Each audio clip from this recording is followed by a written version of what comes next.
মাশাআল্লাহ, আরো কিছু বলেন মাশাআল্লাহ। আপনাদের কাছে কেমন লাগছে?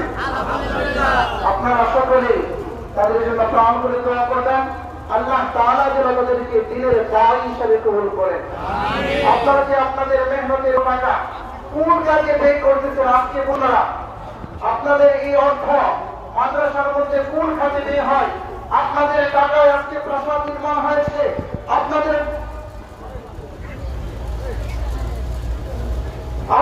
ঘাম জড়ানো টাকায় আজকে যে ভবনের মধ্যে নিষ্পাপ মাসুম বাচ্চারা কুরআনুল কারীমের তেলাওয়াত শিখতেছে, দ্বীনের রোশন করতেছে।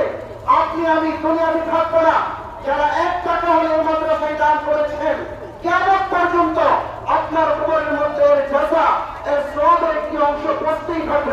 সুবহানাল্লাহ।